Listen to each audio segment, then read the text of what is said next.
नमस्कार। आज हम एक दुखद घटना पर बात करने वाले हैं, फ्लाइट AI 171।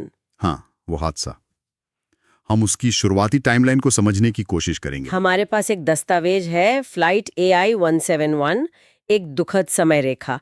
हम इसी के कुछ हिस्सों पर गौर करेंगे। बिल्कुल, मकसद यही है कि हादसे के फौरन बाद क्या हुआ, उसके मुख्य बिंदु क्या थे, ये समझा जाए। अच्छा, तो जानकारी ये है कि इसी साल मतलब 2025 में ही अप्रैल मई के आसपास हाँ, विमान के इंजन का रूटीन रख रखाव और जांच हुई थी। अच्छा, अप्रैल मई में, ये बात अहम है। हाँ, क्योंकि इसके कुछ ही हफ्तों बाद 12 जून 2025 को ओ, भारतीय समय के मुताबिक दोपहर 1:38 पर फ्लाइट AI 171 ने उड़ान भरी और उड़ते ही?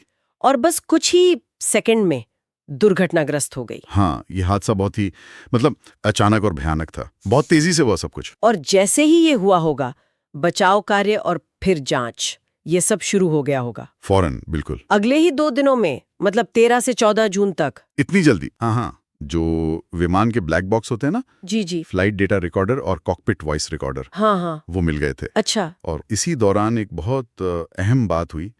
एक यात्री को जिंदा बचाया गया। ओ हाँ, ये तो सुना था।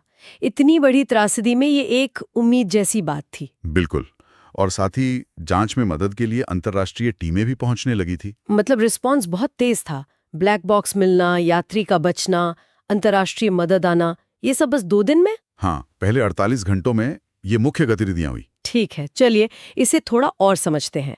ब्लैक बॉक्स मिल गए, अंतर्राष्ट्रीय टीमें आ गईं, फिर जांच कैसे आगे बढ़ी? तो फिर आया 18 से 26 जून का समय।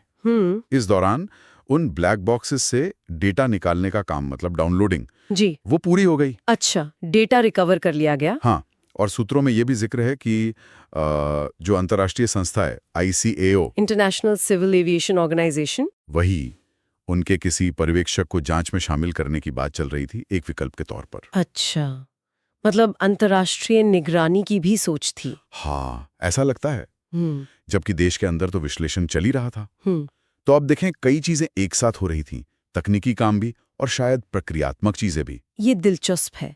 एक तरफ हाल का रखरखाव, दूसरी तरफ ये भयानक हादसा, और फिर इतनी तेजी से जांच शुरू होना, डेटा मिलना, अंतर्राष्ट्रीय टीमों का आना, ICAO की बात होना। बिल्कुल। ये टाइमिंग, मतलब हालिया रखरखाव और फिर हादसा, ये जांच में एक बड़ा सवाल होगा, है ना? जाहिर तौर पर किसी भी हादसे की जांच में रखरखाव का रिकॉर्ड बहुत ध्यान से देखा जाता है, और यहाँ तो टाइमिंग बहुत नजदीकी है। और ICAO पर्यवेक्षक वाली बात, क्या ये सामान्य है या ये हादसे की गंभीरता दिखाता है? देखिए, ये पारदर्शिता सुनिश्चित करने की कोशिश हो सकती है, या शायद हादसे की प्रकृति ऐसी थी कि अंतर्राष्ट्रीय विशेषज्ञता की जरूरत महसूस हुई हो।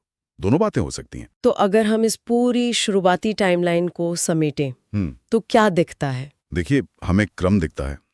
पहले रखरखाव, फिर कुछ हफ्तों बाद उड़ान और तत्काल दुर्घटना, फिर बहुत तेजी से बचाव कार्य, ब्लैक बॉक्स की बरामदगी, डेटा डाउनलोड, और साथ ही अंतर्राष्ट्रीय सहयोग की शुरुआत। ये कम से कम विचार। ये सब कुछ ही हफ्तों के अंदर हो गया। घटनाओं का एक बहुत सघन क्रम है ये। बिल्कुल। और अगर हम थोड़ा पीछे हटकर देखें, तो ये दिखाता है कि ऐसे हादसों के बाद हमारा जो रिस्पॉन्स सिस्टम है, वो कितनी तेजी से सक्रिय होता है। हाँ, तकनीकी जांच भी और अंतर्राष्ट्रीय सहयोग भी। सही कहा। और ये भी बताता है कि किसी हादसे की वजह को समझना कितना जटिल काम है। इसमें बहुत सारे पहलू होते हैं और सब पर एक साथ काम करना पड़ता है। ये बात तो है। और ये हमें सोचने पर भी मजबूर करता है। किस बारे में? कि ये तो बस शुरुआती जानकारी है ना? सिर्फ पहली कुछ हफ्तों की टाइमलाइन। जैसे जैसे जांच आगे बढ़ेगी, तो उस रखरखाव के रिकॉर्ड से क्या निकलेगा, ब्लैक बॉक्स का जो डेटा मिला है उसका विश्लेषण क्या बताएगा। बिल्कुल, ये शुरुआती बिंदु है। असली कहानी तो अब सामने आएगी। और वो कौन से अनसुलझे सवाल होंगे जिन पर जांचकर्ताओं को सबसे ज्यादा ध्यान देना होगा? क्या ये सिर्फ तकनीकी खराबी थी या कुछ और? यही सबसे बड़े सवाल हैं, जिनका जवाब आगे की जांच से मिलने की उम्मीद है।